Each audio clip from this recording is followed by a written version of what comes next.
Hello friends, NST classes में आप सभी का स्वागत है। एनसीईआरटी ज्योग्राफी की बुक में जो डू यू नोज और इंटरेस्टिंग फैक्ट्स होते हैं वह भी सीटेट पेपर के लिए बहुत इंपॉर्टेंट है। पेपर में इनमें से क्वेश्चन आ सकता है, इसलिए इस वीडियो में हम एनसीईआरटी ज्योग्राफी क्लास 6 की बुक में जितने भी डू यू नोज और इंटरेस्टिंग फैक्ट्स दिए हुए हैं वह सब डिस्कस करेंगे। तो चलिए शुरू करते हैं। इंटरेस्टिंग फैक्ट यानी रोचक तथ्य। क्या आप जानते हो कि बृहस्पति, शनि और यूरेनस के चारों ओर रिंग्स होते हैं? These are belts of small debris, मतलब ये रिंग्स विभिन्न पदार्थों के असंख्य छोटे छोटे पिंडों से बनी पट्टियां हैं। पर क्या हम इन रिंग्स को देख सकते हैं? जी हाँ, पृथ्वी से इन रिंग्स को शक्तिशाली दूरबीन की सहायता से देखा जा सकता है। क्या आप जानते हैं, पौराणिक रोमन कहानियों में सोल सूर्य देवता को कहा जाता है। Solar means related to the sun. सौर शब्द का मतलब है सूर्य से संबंधित, इसलिए सन की फैमिली को सोलर सिस्टम यानी सौर मंडल कहा जाता है। वर्ड ओरिजिन, इसमें हम जानेंगे कि जियोग्राफी शब्द की उत्पत्ति कहाँ से हुई। क्या आपको पता है कि ऐसे बहुत से शब्द जिनका उपयोग हम एक भाषा में करते हैं अक्सर वे दूसरी भाषाओं से लिए गए शब्द होते हैं। फॉर एग्जाम्पल, जियोग्राफी एक अंग्रेजी शब्द है। ये ग्रीक भाषा से लिया गया शब्द है जिसका अर्थ है डिस्क्रिप्शन ऑफ द अर्थ यानी पृथ्वी का विवरण। जियोग्राफी दो ग्रीक शब्दों से मिलकर बना है, जी और ग्राफिया, जिनमें जी का अर्थ है पृथ्वी और ग्राफिया का अर्थ है लिखना। ये देखिए, जियो के साथ अगर लॉजी जोड़ दिया जाए तो बन जाएगा जियोलॉजी। जियोलॉजी का अर्थ है स्टडी ऑफ द अर्थ यानी पृथ्वी का अध्ययन। जियो के साथ अगर मेट्री जोड़ दिया जाए तो बन जाएगा जियोमेट्री। जियोमेट्री का अर्थ है मेजरमेंट ऑफ द अर्थ यानी पृथ्वी का मापन। जियो के साथ अगर ऑइड जोड़ दिया जाए तो बन जाएगा जियोइड। जियोइड का अर्थ है रिसेंबलिंग द शेप और फॉर्म ऑफ द अर्थ यानी पृथ्वी के आकार के अनुरूप। क्या आप जानते हैं, मनुष्य को हमेशा से ही रात में आसमान को देखकर बहुत अच्छा लगता है।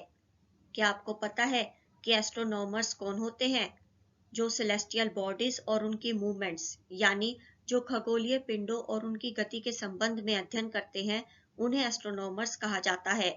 आर्यभट्ट प्राचीन भारत के प्रसिद्ध एस्ट्रोनॉमर थे। He said that the moon and the planets shine due to reflected sunlight, यानी आर्यभट्ट ने कहा था कि सभी ग्रह और चंद्रमा रिफ्लेक्टेड सनलाइट की वजह से चमकते हैं। आज दुनिया के सभी हिस्सों में एस्ट्रोनॉमर्स ब्रह्मांड के रहस्यों को खोजने में लगे हुए हैं। क्या आप जानते हैं कि लाइट 3 लाख किलोमीटर प्रति सेकंड की गति से ट्रेवल करती है? लाइट की इस स्पीड के बावजूद भी सूर्य के प्रकाश को पृथ्वी तक पहुंचने में लगभग 8 मिनट का समय लगता है। इंटरेस्टिंग फैक्ट, हमने पहले भी एक रोचक तथ्य के बारे में जाना था।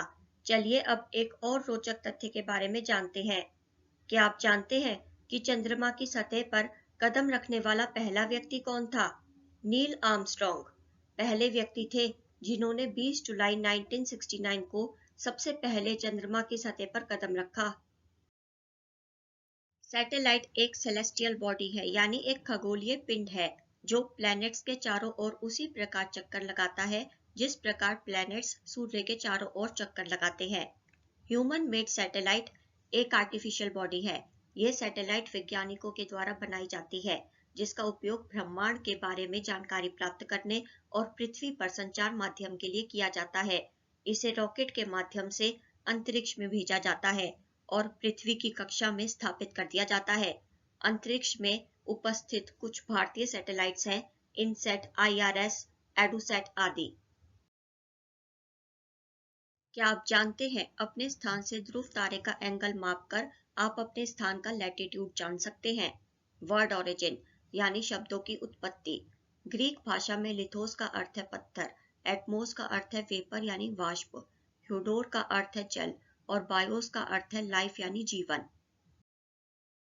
क्या आप जानते हैं, न्यूजीलैंड के एडमंड हिलेरी और भारत के तेंजिंग नोर्गे शेरपा 29 मई 1953 को पृथ्वी के सबसे ऊंचे शिखर माउंट एवरेस्ट पर चढ़ने वाले पहले व्यक्ति थे जापान की जुनको ताबेई 16 मई 1975 को शिखर पर पहुंचने वाली पहली महिला थी। बचेंद्री पाल भारत की पहली महिला थी जिसने 23 मई 1984 को एवरेस्ट पर अपना कदम रखा। क्या आप जानते हैं, हिल यानी पहाड़ी एक लैंड सरफेस होता है जो कि आसपास की भूमि से ऊंचा उठा हुआ होता है, पर जो पहाड़ी 600 मीटर से अधिक ऊंची होती है और खड़ी ढाल वाली होती है उसे माउंटेन कहा जाता है। क्या आप जानते हैं, पैसिफिक ओशन में स्थित मोना किया सागर की सतह के नीचे स्थित है। यह माउंट एवरेस्ट से भी अधिक ऊंचा है। इसकी ऊंचाई 10,205 मीटर है। पेनिनसुला लैंड का वह भाग है जो तीन तरफ से पानी से घिरा होता है। क्या आप जानते हैं, बड़े देश जिनका विस्तार पूर्व से पश्चिम की ओर बहुत अधिक होता है, वहां पूरे देश का मानक समय यानी स्टैंडर्ड टाइम एक नहीं होता है। संयुक्त राज्य अमेरिका में 7 और कनाडा में 6 टाइम जोन्स हैं। Alluvial deposits, these are very fine soils brought by rivers। ये नदियों के द्वारा लाई गई बहुत महीन मिट्टी होती है और रिवर बेसिन्स में डिपॉजिट हो जाती है। ट्रिब्यूटरी, एक नदी जो कि मुख्य नदी में किसी भी तरफ से आकर मिलती है और अपने जल को मुख्य नदी में विसर्जित करती है, उसे ट्रिब्यूटरी यानी सहायक नदी कहते हैं।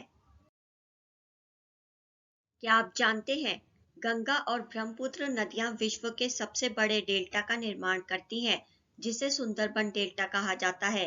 ये डेल्टा ट्रायंगुलर शेप का होता है।